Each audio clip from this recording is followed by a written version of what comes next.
for success. I am success. I am ready. I am ready. I am ready.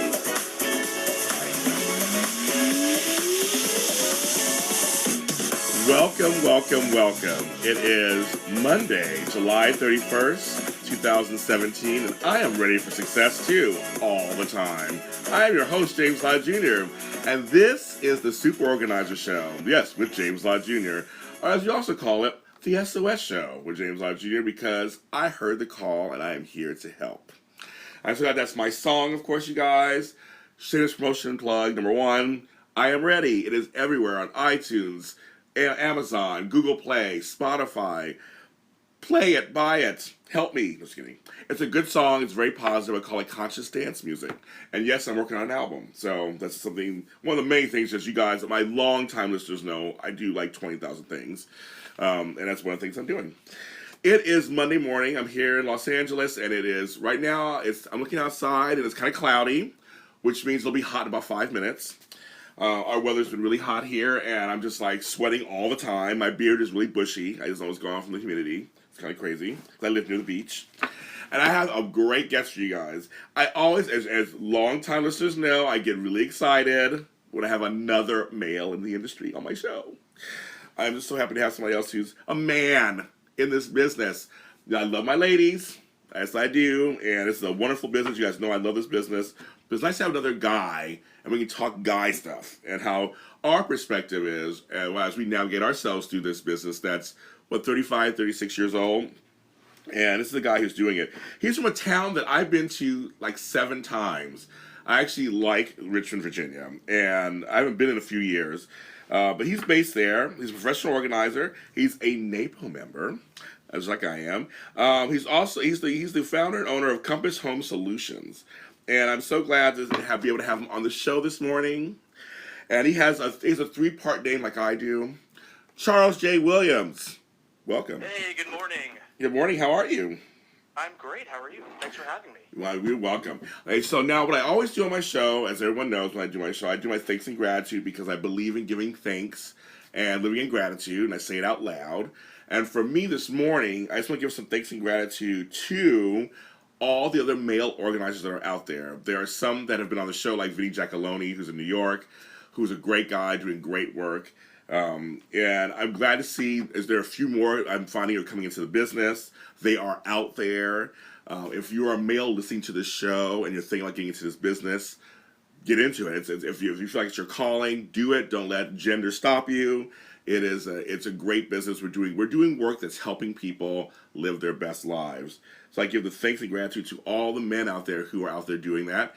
I also want to give a shout out to my grandkids. I was just talking to them the other day, and they were just like wondering where am I because I've been a little busy. But I love them. They have a lot of patience.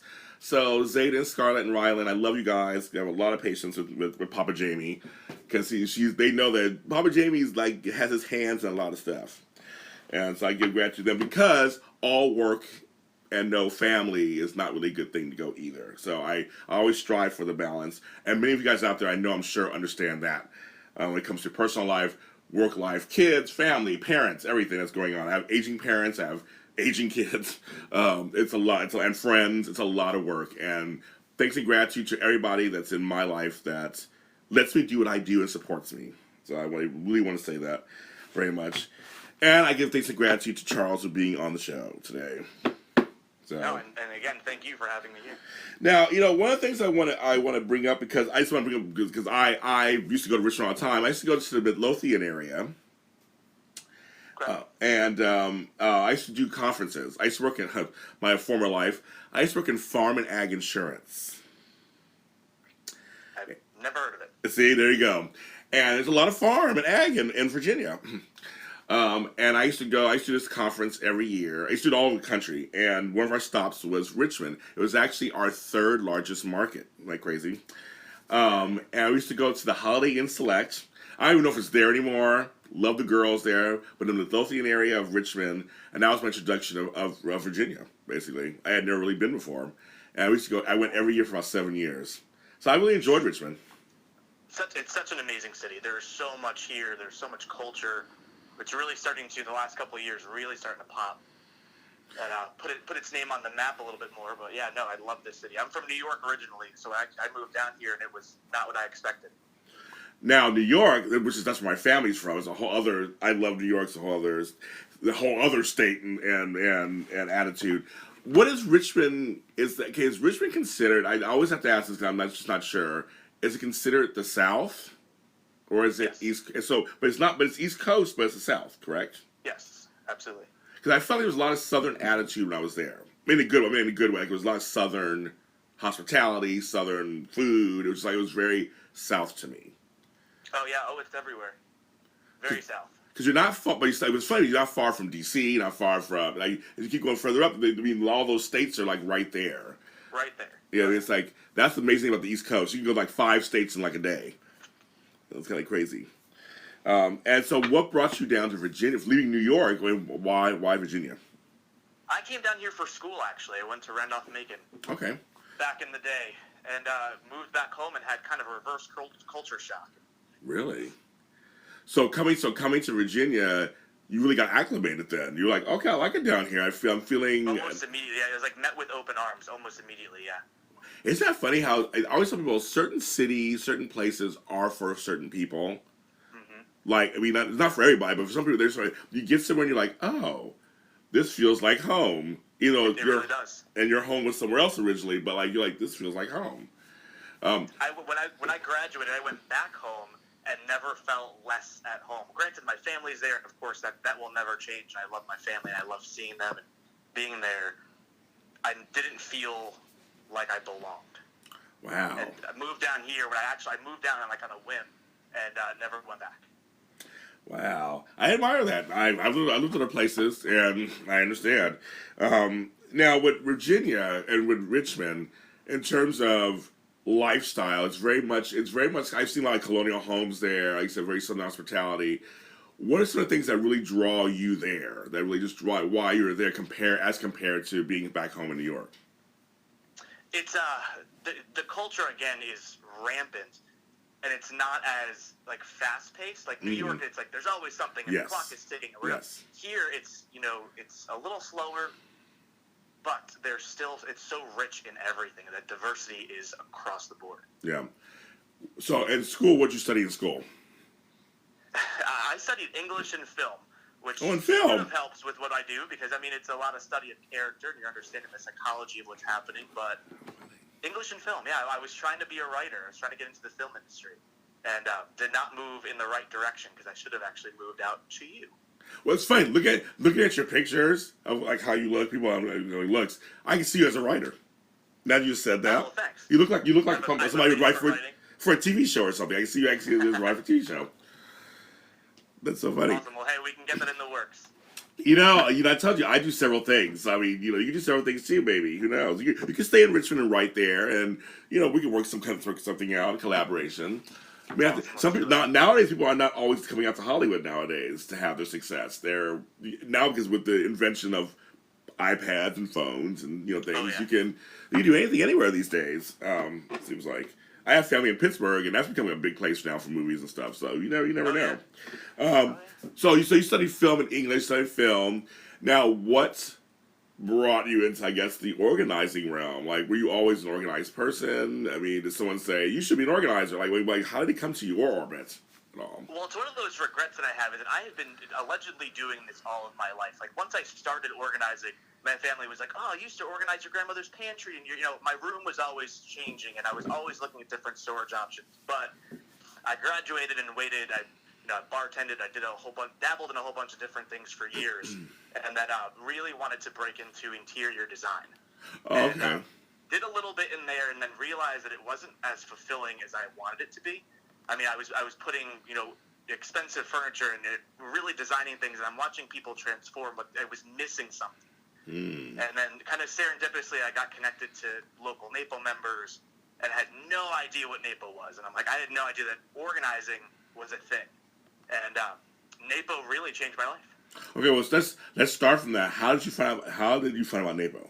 Like, where was it? Actually, through a Craigslist ad. Somebody was posting for like an organizing assistant. I'm like, what are they, assistant to what? Like, what are you doing? And long story short, yeah, joined the local chapter here, and obviously NAPO National, and the rest is history. Wow, that's because for me, it's funny. I learned about NAPO a year into my business. I can't remember how I found out about them. Yeah. And I was like, oh, but I didn't join them right away. It took me a while, but when I finally did join, I was happy. But I learned about them about a year into my business. I learned about them, but I can't remember how I found out. It's kind of funny. Like, it's a good question for myself. How did I find out about them? Because again, unless you're looking for it, or you actually ran into it, like it was meant to be that you're supposed to be with them. When you first joined NAPO, because I always like to know about this, what kept you? What made you decide I'm going to stay with them for a while? Like, stay associated. What was it about NAPO that you're like, oh, I like this? There's a certain level of camaraderie. Like, everybody is there. There's people that have been doing this for years. That you have a question, you're concerned about how to do something with the client, or just in development in general, everyone's there for each other, which I thought was pretty cool. And that I'm a big team player, so that was a big one for me. It's funny you say that, because I was saying to somebody the other day, I said, yeah, there's, in this business, when you're a solopreneur and you're out there doing your own stuff, you don't have that. There's parts of it that I do like. I'm not into, I hate the office politics, that kind of stuff. Okay. But I do miss the team spirit and the kind of, you talk with people who are going through what you're going through. I miss that part. And that's what NAPO provides. So it's funny saying, like, that's kind of like, I don't miss all the other stuff about being in an office, but I do miss that part. Oh, yeah. So I sound like our local chapter only has like 15, 20 members, where other chapters have like hundreds. Yeah. So you really have this really strong sense of camaraderie. We all know each other pretty well. We try to collaborate on large projects at least once a year together. So no, it's really cool.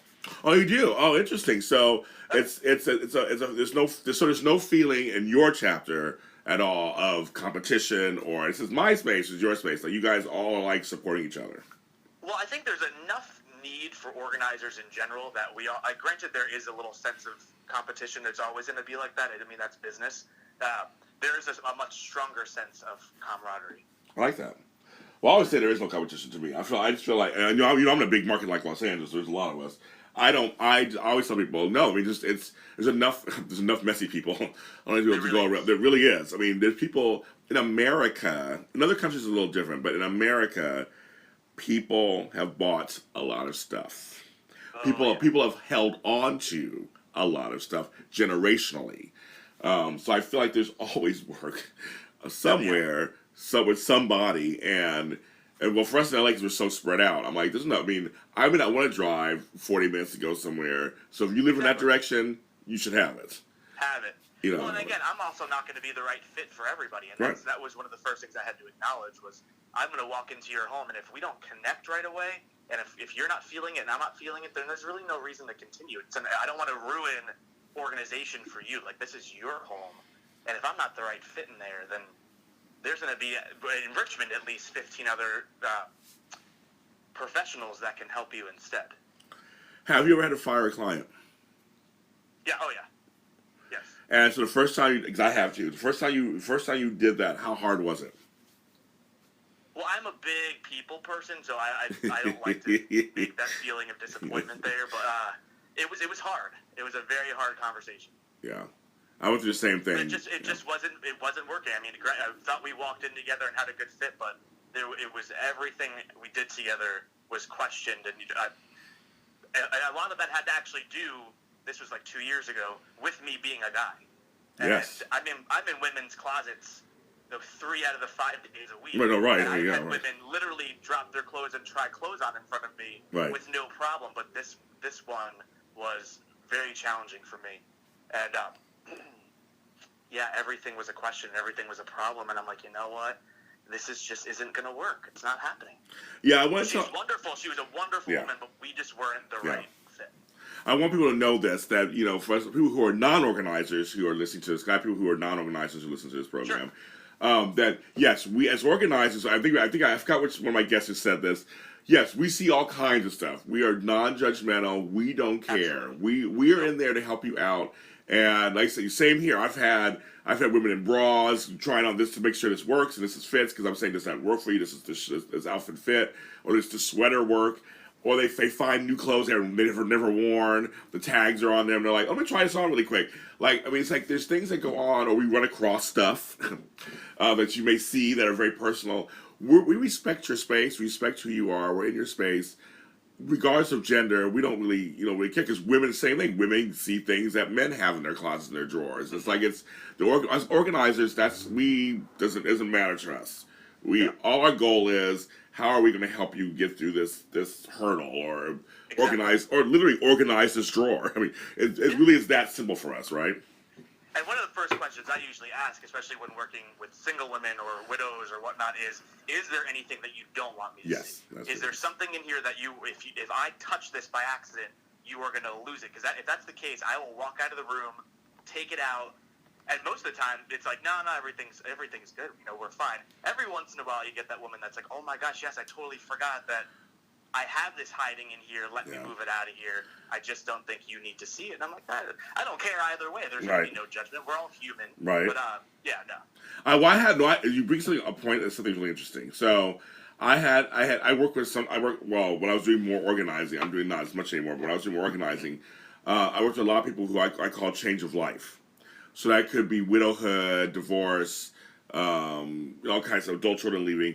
So I had one widow who that was an issue. There were certain things of her late husband's that it was nothing, nothing creepy or dangerous or nasty, but it was just like there was just some of his stuff that she was not ready to even touch or talk about yet. And I remember touching one of the, I think it was a shirt or a tie or something, and she started crying. She lost it. And so, as a person who's lost people myself, I know that I lost a brother last year suddenly. Oh man, I'm sorry to hear that. Thank you. He was a year older than me, and I was the phone call. So I know what she was going through. It was a little too soon for her. So again, and also people out there, Love's organizers have our own life experience. We do know how things can go. But talking about not touching something or seeing something, that made me. It was a teachable moment for me. Going, okay, I gotta really make sure. Like you ask that question. Mm-hmm. There's certain things. Are there certain areas of the house you don't want me to go to yet, or there's certain. Should we work in this area first? What I mean. Like I try to. Because I usually talk to them. We do. Most organizers we do a consultation first, sit down with the client, like that. Mm-hmm. But there were some questions I had to add to my consultation because of that experience, and because again we want to respect their stuff. And so I'm glad you brought that up. It's just something. It's not always something salacious, but sometimes it is something as simple as like she's not ready to talk about that yet, or to address that part of the closet yet, or So we're very intuitive. We try as organizers, right? We try to be intuitive. We try to be very present in our organizing, and we try to really take our cues from you. We're working with you all the time. Absolutely. But why I bring up the fire, I want people to know that having an organizer completely for me, it's an at-will thing. It goes both ways. It's not just you trying to vet us and see if we're good and if we can work together. It's the same for us also, because we can't work without each other. No. Right? No. It has to work in tandem, correct? Absolutely. And if that's not happening, then again, I don't want to ruin organizing for you. Like this is your life, it's your house, and if we're not syncing, I don't want you 6 years from now still going, this guy was in my house and he ruined everything. Right, exactly. Because we respect your space. There's one thing I do say when I tell the conversation, I want to I respect you. I respect your stuff. I respect your space. Whatever I touch or see, just know that there's a level of respect in there. Because it's yours, and I also the outcome it's for you. One of the great reasons to get an organizer is that we're not really fully invested, so to speak, in your outcome. We're invested. We're here for you. We want the best for you. But if you don't throw something away or do throw something away, it doesn't affect us personally. No, at all. So when you do your consultations, because we'll get to the man thing in a second. I do want to talk about that. When you do consultations, like just how, I mean, give me an example of kind of when you, I'm like, Charles, I'm a single woman who is a businesswoman in the Richmond area, and I have a 2-bedroom, 1-bathroom house, and just all my closets are just a mess. So I call you up, like, what's kind of, can you give me a run through of kind of what you do after that? Most of the time, I'd say like 9 out of 10 times, I end up trying to schedule the appointment in general. Okay. And most of these folks know that they need help. They know that they need to move forward. And instead of, I don't want to waste an hour of your day. I don't want to come out there on a Friday morning and then come back 2 weeks from now. Most of the time, we just plan the full day. Oh, I try okay. to work with one person a day. I don't try to break it up anymore. It just got too messy. But I will take at least the first 15 minutes of our session to walk through the whole home. And I'll get those phone calls where it's like, hey, I just need my linen closet done. And that's all fine and dandy, but the stuff that's coming out of that, disorganized linen closet is going to end up needing to go somewhere. Okay.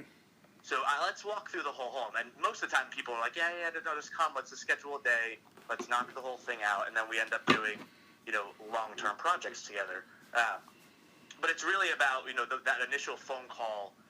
I don't like to do the texts or the emails right away. Okay. I'd rather have that one-on-one with you over the phone and try to schedule that. Because if you're going to talk to me over the phone and we're not going to feel it, you can tell when someone just doesn't like, or they're just feeling out. Yeah. They want to price everybody, and hey, I'm looking at prices. You want to get that relationship down right away, and I really try to schedule that first appointment initially right off the bat. Okay. And then you come out, you do stuff. Now, I never talk about rates on the show or anything like that. I'm not asking about your rates or anything. But how did you come to, did Naples Hippo, how did you come to your rates and your packages and things like that? Just kind of understanding what other people were charging. Okay. And then understanding that there was a value to me and value to my time. It's still something that I kind of teeter with. It's kind of, you always think you're more expensive, and then you also think that you're less expensive than you should be. It's one of those battles that I'll have probably forever. Yes, I understand that, yes. But yeah, just trying to understand what industry standards were for the most part, and like, hey, what are you charging locally? Because Richmond is very different than California. There's people out there, I think, that charge like $250 an hour. They do, they do. And there was a woman that was in New York that was like, it's $300 an hour. I'm like, what are you doing? Yeah, exactly. For $300 now, I'm like, yeah, what kind of service are you providing? Yes. Yeah, that's all. Like that's a lot of money. I mean, like seriously, is the floor gonna be enough where I can just eat on the floor and and the closets like it's gonna be magically like unicorns leaping through the closet? I mean, like what? I mean, what's $300 an hour? I'm like, hello. Now, as amazing as that would be for me to say, hey, you know what, I'm charging, making $300 an hour would be beautiful. Yeah. But it's just not realistic. Very true. I'm glad you brought that up. It's very true. Because we have people all across who listen to this. The pricing is all different across the country because everybody the cost of living is different and populations are different. And you're right. In Los Angeles, there's 8 million of us living here, or however many are living here. So yeah, it's a little different than Richmond, Virginia. How long have you been in business? I launched my own company in January of 2015. Okay, what made you decide to launch your own company? The independence. Okay. Not wanting to really follow with how everybody else was doing it.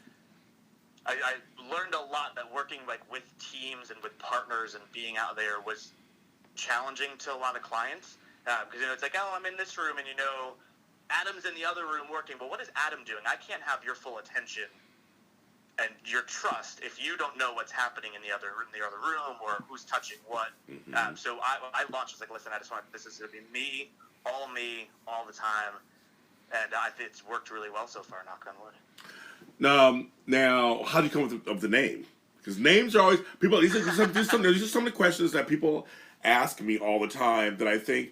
They seem like these basic questions, but they are really good questions. I think that at least they can hear other organizers kind of how they come up with certain processes. I think it's kind of interesting. So how did you come up with the name and of this? So I had one of those shower epiphanies. Hey, okay. Trying to figure out. I was like, oh, I'll just LLC my name. I'm like, my name doesn't matter. Like who cares? Right. And it took me a couple weeks, and then one day in the shower, I was just washing my hair, I'm in there, and the next thing you know, I'm like, navigating. I do a lot of navigating. Let's go with that. Next thing you know, Compass Home Solutions popped up, and I'm like, I like that it's kind of like an open-ended. It's not like I do just organizing, because I steer towards the concierge level. So like I will run errands for people. Okay. I will do the shopping. If anything that's going to save you time, I'll do. Yeah. So just calling it, organizing whatever. I didn't want to like pigeonhole myself there. So yeah, no, it kind of just popped out of the blue, and I loved it. That's so funny. Yeah, the super organizer came to me. It literally divine intervention. I was sitting around. I think mine was a toilet epiphany. I have many of those on the Crapper folks, many times, where I think about the ideas. I think I was sitting there. I was thinking, okay, I need something that's going to explain what I do on some level. But kind of stand out because I come from business and marketing stuff where it's like you gotta make sure you have something that when they see it, it tells you everything in like 10 seconds, that kind of thing, so to speak. Absolutely. And so I was like, the super organizer. And it like literally came to me. I was like, because I'm this big guy. I'm like super, and I brought myself into. I'm like 6 feet tall and 250 pounds. I was like, that kind of could work a little bit to my advantage. I have a shaved head. I'm like, this could kind of work for me. Fitting. Yeah, exactly. So it's kind of and then I'm an organizer, but I was like the super organizer, meaning like you, I do more than just organizing. At the time, I was doing concierge services too. I was like, I'll organize your life, your home, your parties. I had all this experience. So I kind of same thing. It was kind of like, let me find something. But it was divine intervention. It just kind of came in to my brain. Very cool. I will say to jump off of that. I've had folks that call and they're like, "Oh, you're an organizer, our wedding," and I'm like, "Listen, here's the deal. You don't want me to organize a party. No one will come. You're gonna hate it. There's gonna be clowns and balloons. You do not want me. That's to organize hilarious. a party. Everything else, you want me to prep for the party and organize the space first. That's perfect. But yeah, you do not want me to organize a party." Okay, that's okay. You actually bring up a really good point, and I will say this. Okay, say for me, because I've had years. I used to be an event planner, so I have years of experience in that. But that is true, folks. There are folks out there who hear the word organizer, and they think several things: the wedding, parties, events. Also, they think you organize like marches or something. Mm-hmm. So you're an organizer. So you organize groups together to like do a march. It's like, no, I don't really do that either.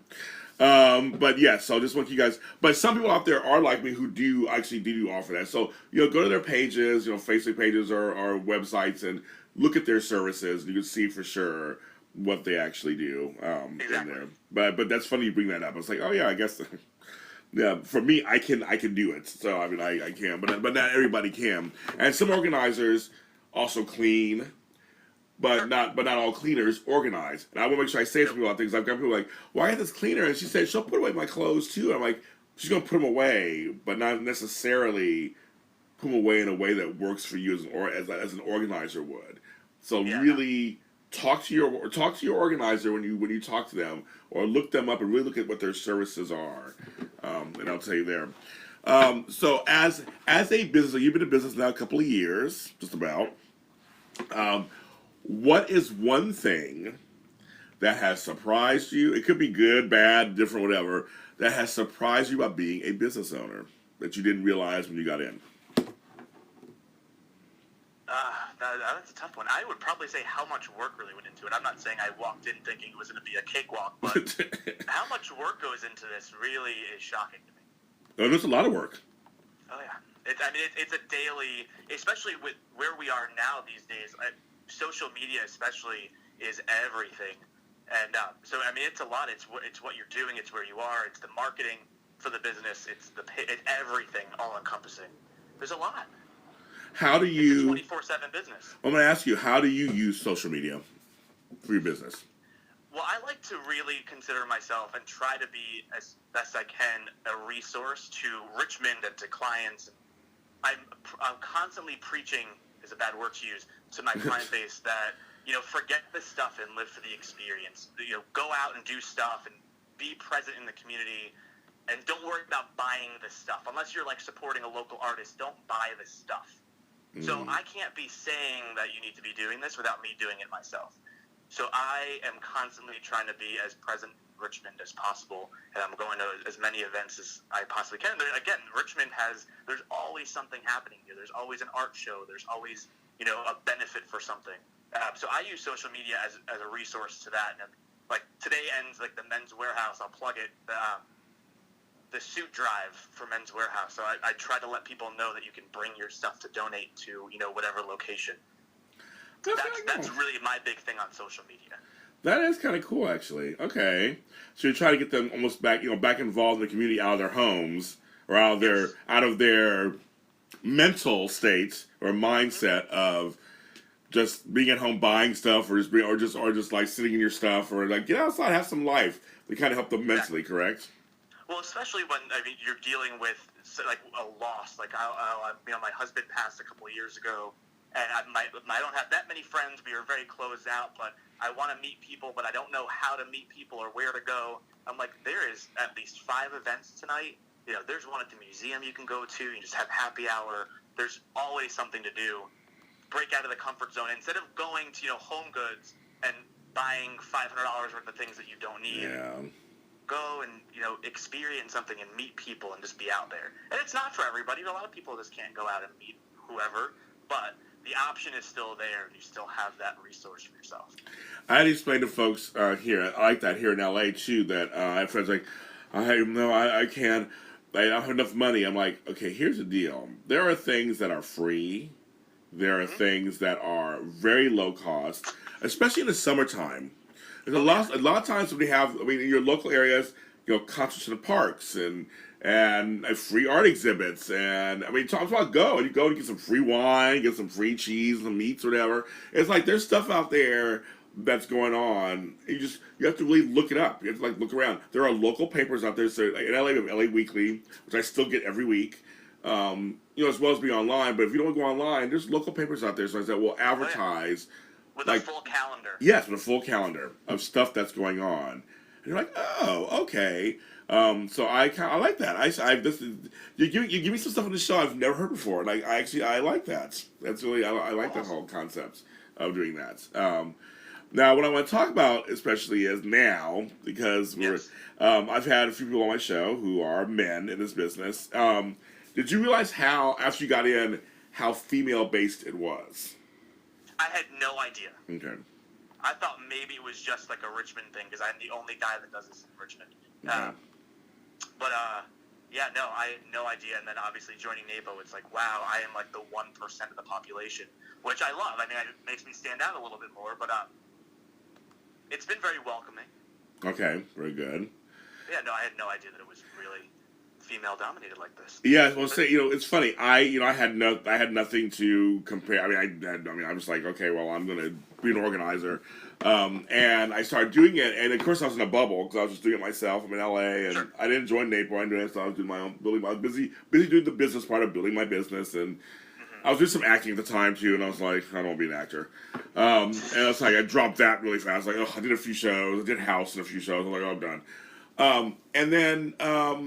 And I started getting more, year 2, I didn't join NAPO until maybe year 4. So, I had like 2 or 3 years. I was just like, let me just continue building my business. And I was building it, and I was doing my stuff. And then I started meeting other organizers just through social media. And then 3 years ago, of course, almost 3 years ago, I got the offer to have my own radio show. And when they asked me, I have a blog too, so my blog's been out since 2014, so that's 3 years of that.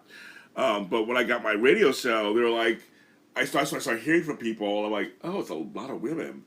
And then I started looking up, and I was like, oh, it's like, besides Peter Walsh and a few others that kind of made it a little bigger, it's mostly women. Because the books that I read from some of the women that I love was like Julie Morgenstern, and I'm a huge fan of them. But I was like, it's mostly women. And I was like, this is really interesting. And then I saw from non-organizers, the perception was it's women's stuff to do. Like, men are organized. And here's what I tell people, and I don't know how it is for you, but it's what I tell people. I have sisters and brothers. I have lived with men and women. I see, and I've done 10 years of work with men and women. A lot of men are organized. And I don't know where the perception is that we're not. Like, it's not men are messy, women are clean and orderly. It's like, it's been usually the opposite for me. Yeah. But I'm just saying, but I want to go back to the men part. A lot of us men, we are organized. Oh, yeah. And we like to I've been in homes where the wife has been, like, a clutter fiend and all over the place, and the husband is stay-at-home husband, but everything's in the right place. It's never the same. I think there's this common misconception where men are just classically disorganized. It's just not the case. Right. I want to kind of just have another dude on the show right now. I want to make sure people know that not every man is like messy. A lot of us are organized, and you can hire a male organizer because we are organized. Just like the same for women. We're the same. Where we can do it. Our approaches may be different. Our voices are a little deeper or whatever. But that's just. I mean, that's the only difference. But for you. Have you had a different approach to your marketing at all? I know one organizer that I had on my show, he does a lot of, like, one of his approaches is, I can build you a cabinet and then organize it. And it's worked for him. I love it. Vinny Giacalone is a great guy in New York, in upstate New York. And I love that. That's his thing. But I'm saying, is there anything kind of marketing wise that you've done that was gender related?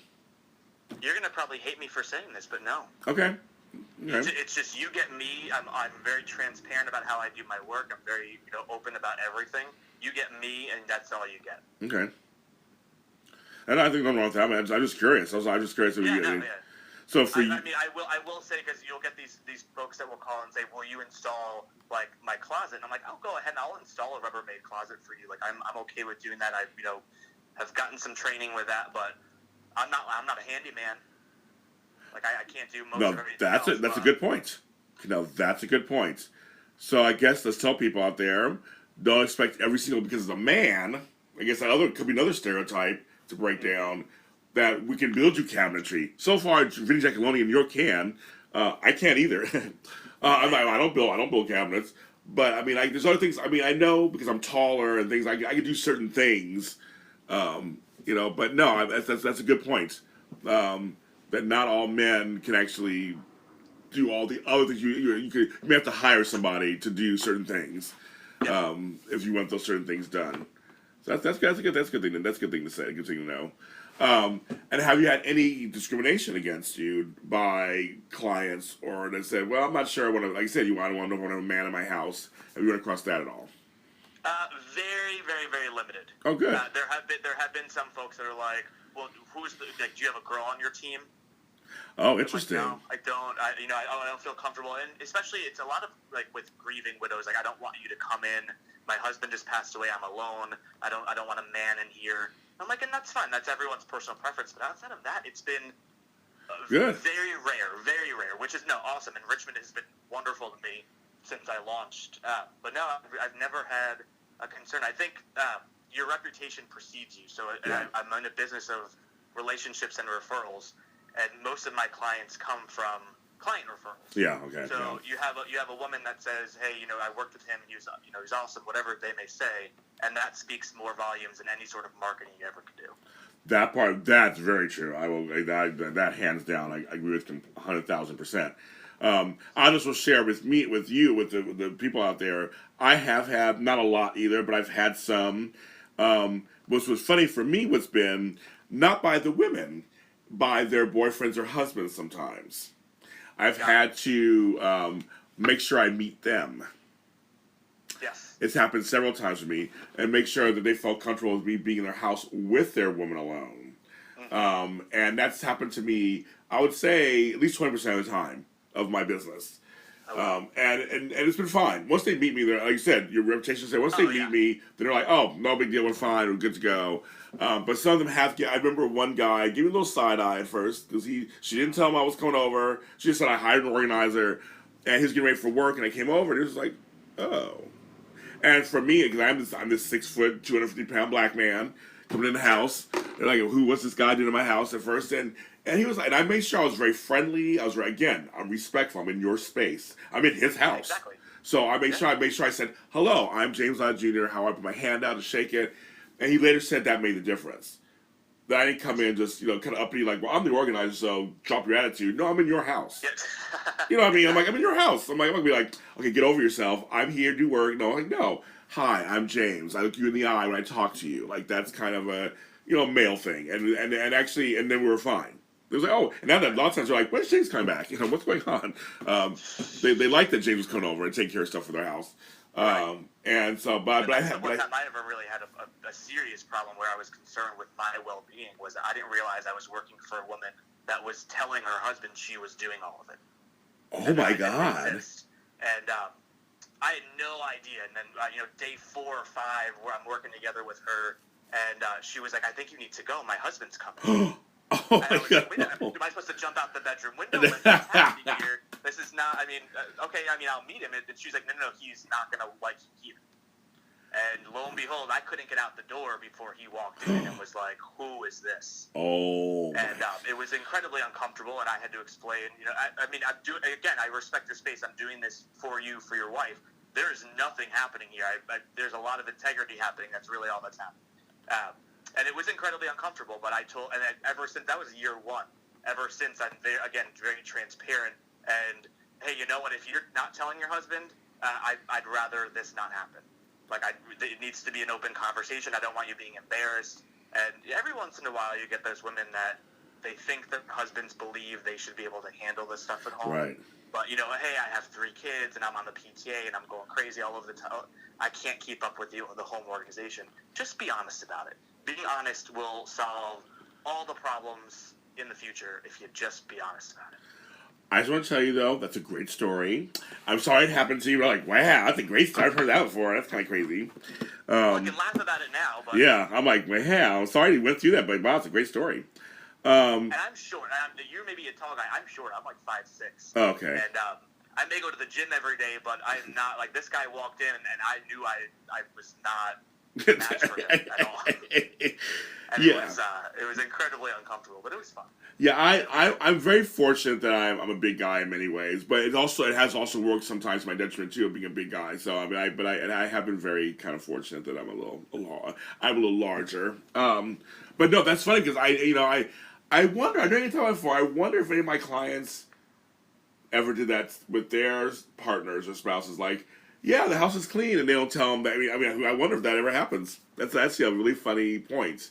Because you're right, there are many. All marriages are different, all partnerships are different, and many people sometimes they feel like what I do is what I do, and you don't need to know everything, and what you don't know won't hurt you, and I mean it's very interesting. But but I'm just telling you guys out there, if you're doing that, don't put your organizer in danger. Like don't do that. No, that's not. If you know your spouse is aggressive, Yes. Let's go ahead and let's open that door right away and just say, Right. hey.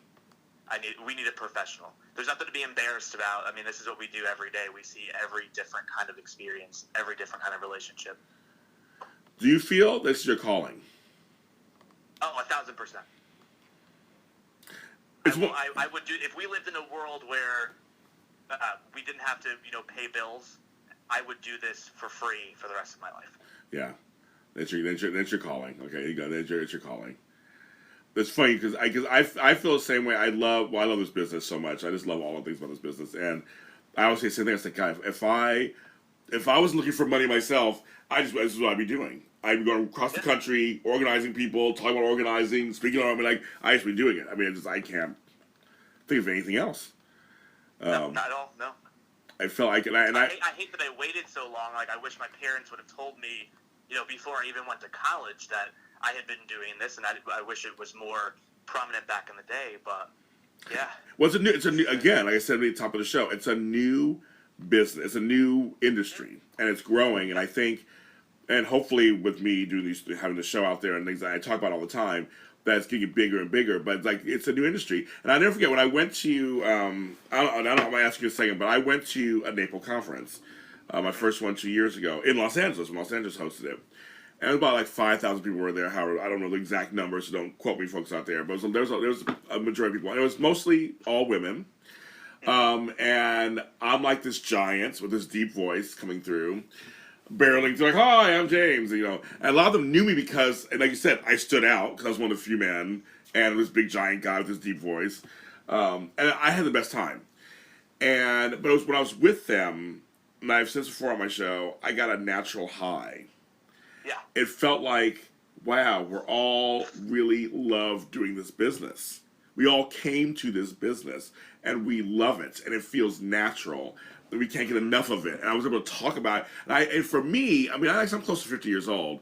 I felt like, wow, why had I come to this sooner? Because it was like, now I get it. I feel like Oprah. I get it. I totally get it because now Well, it's there's like no better feeling than being surrounded by a group, whether it's 30 or 500 of people that do what you do and have that same love and respect for it. There's nothing better than that.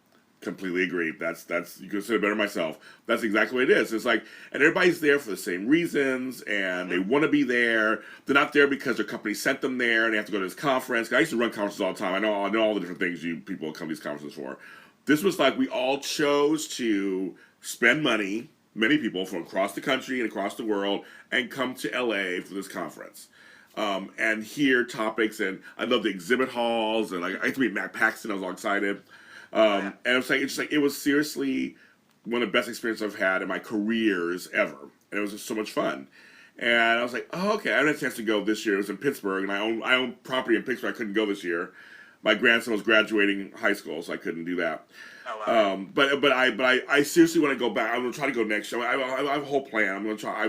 I love being around other organizers. I just think it's a great feeling because again, we're this new industry that's newish industry that's growing and growing, and there's such a need for us everywhere. Oh, yeah. Whether you're a male organizer or female, it doesn't matter. They need us everywhere to get out there, and I just think and you're one of those people doing great work there in Virginia. Well, I want to ask you one last thing. I want to ask you is that Sure. so you're an organizer. You're doing it you've been doing it for a couple of years. You're out there. You're doing it and stuff. Do you see yourself doing this for probably the rest of your life? This is one of the things. This is you found it. You'll be a business owner. This is an organizer you're in. 1,000%. Nothing will change. Yeah. Yeah, I think I can see you doing it for a long time. And where can people actually find you if they want to find you and see what's going on? Where can they find you? Online. My website is compassrva.com, and then of course Facebook. I'm always on Facebook. Charles J. Williams. That's the big one. And I do. Compass obviously has its own Facebook page. Just Google Compass Home Solutions RVA. There's I think a cabinet company in Boston that has the same name. Oh really? And every once in a blue moon I'll get those phone calls. But again, I'm not building cabinetry. Okay, if you get anything from this whole interview, he doesn't do parties. He probably doesn't do windows. No, and he doesn't do cabinetry. No. I don't do windows either. Sorry, I do dust here and there, but I don't do windows. Now, I'm saying I will clean. I'm never going to put something back into a dirty No, I know. space. So of course I'll clean it, but I'm not mopping the floor unless I can't walk in it. Yes. I'm not a house cleaner. Right. At all. No, I'm glad you said that because that's again, there are people. There's a whole industry that does that, and then we're an industry also because some people try to group it together. Like, well, since you're already organizing, no. Like I said, for me, I have cleaned counters off and stuff because I'm not gonna put stuff back on the counter all on top of a messy counter. I've done that. So I want to make sure people. I'm glad you're making that distinction. I think there's nothing wrong making that distinction. We are a viable industry and a service, and that we don't need to be combined with other services, not necessarily. And I want to make sure that. I'm glad you brought that. I want to make sure people know that just like every other service that's out there, we're another service tier type of service also. That's also. Well, I mean, we're trained professionals for the most part. Yes. And I've not been trained in how to use Mop and Glow. Like that's not not to downplay what cleaners do.